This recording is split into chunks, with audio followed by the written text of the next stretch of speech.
A small leather notebook sits in an archive at Pocantico Hills, New York. It is roughly the size of a deck of cards. Inside, in uneven 6-year-old handwriting, are 4 columns: date, item, money in, money out. The entries start in 1894. The boy keeping them is John D. Rockefeller, Jr. His father has just given him an allowance of 30 cents a week with one condition.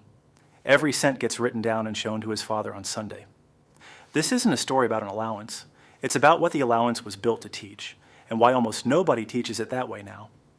Most kids learn one lesson about money. It appears, then it disappears. A parent hands over cash for a birthday or for chores, and the kid spends it on something small within the week. There's no system attached, no record, no consequence beyond the money being gone. By the time that kid is 25, they understand earning and spending. They understand almost nothing about holding, allocating, or growing. Rockefeller's children grew up with a different operating system, and it had 4 working parts. The first was the ledger itself.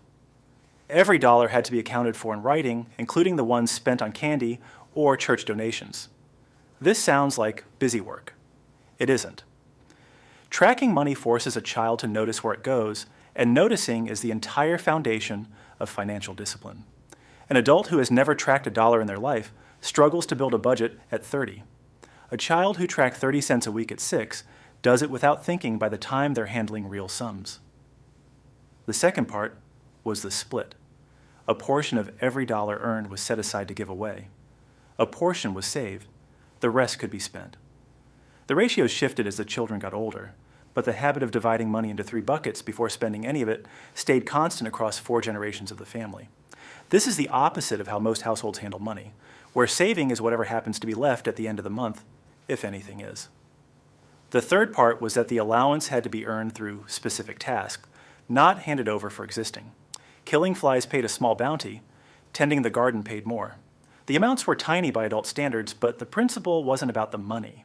It was about linking effort to income early enough that the connection becomes automatic, rather than something a person has to learn at 26 when they get their first paycheck and wonder where it all went.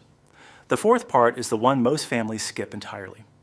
As the children got older, the money stopped being just allowance and started becoming capital. By their teenage years, the Rockefeller children were given real stakes in actual investments, not toy amounts in a piggy bank. They watched those investments rise and fall. They learned what a dividend was by receiving one. They learned what a loss felt like by absorbing one, while the amounts were still small enough that the lesson didn't cost them anything that mattered. That fourth part is the real divide between how wealthy families raise financially capable kids and how most other households do it, and it shows up again and again across different families with nothing else in common. The average parent gives a child money. The wealthy parent gives a child a position, a small number of shares in a real company. A custodial brokerage account they're expected to check and manage, not just receive. A token stake in the family business with an actual job attached to it, even if the job is filing paperwork or sitting in on a meeting and taking notes.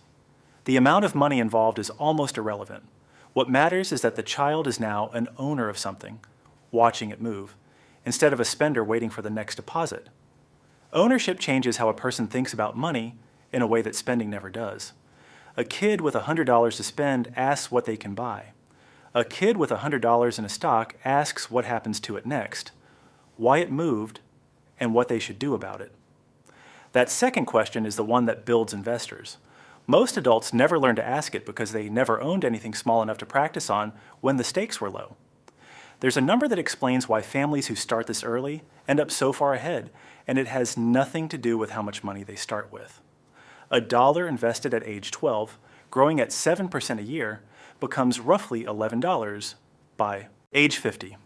The same dollar invested at age 30, same rate, same age 50, becomes about $4.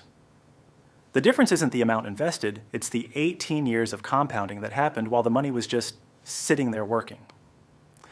Wealthy families don't necessarily start their kids with more money. They start them earlier, and the 18-year head start does more work than almost any amount of additional capital could.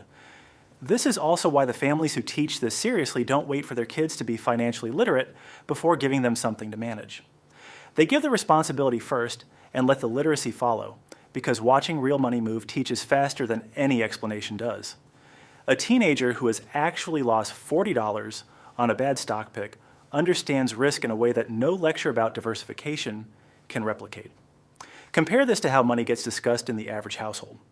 In a lot of families, finances are treated the way some families treat illness, something handled quietly by adults, away from the kids, with the assumption that children either wouldn't understand or shouldn't have to worry about it.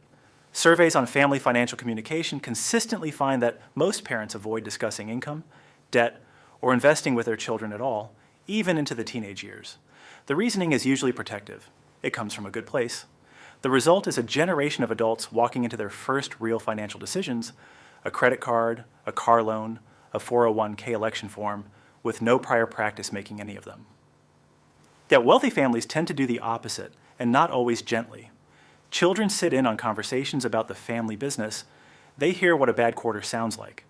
They're present, even peripherally, when decisions about money get made, instead of being shielded from them. By the time those kids are adults, the language of finance, terms like equity, leverage, return, and risk, isn't foreign vocabulary they have to learn in their 20s. It's just how their family always talked. There's a famous psychological experiment from Stanford in the late 1960s that gets misquoted constantly, the one with a marshmallow placed in front of a child who's told that waiting 15 minutes earns a second marshmallow. The popular version turns it into a story about willpower. The more useful version is about environment.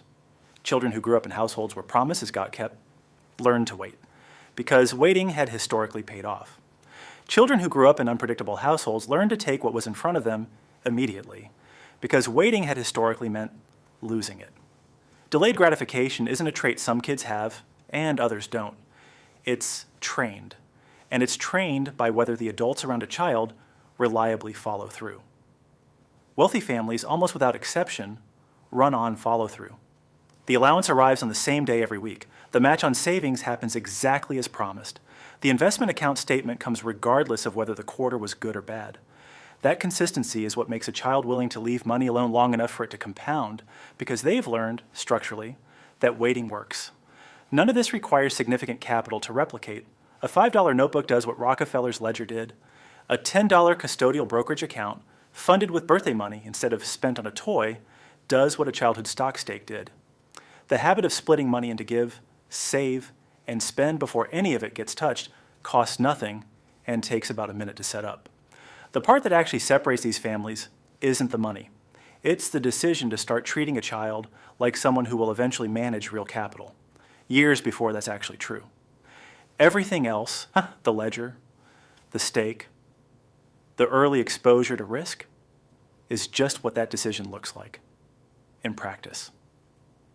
Buy a notebook this week. Hand a kid an amount small enough that losing it teaches nothing but the lesson. Make them write down where every cent of it goes. That's the whole method. It was true in 1894, and the math hasn't changed since.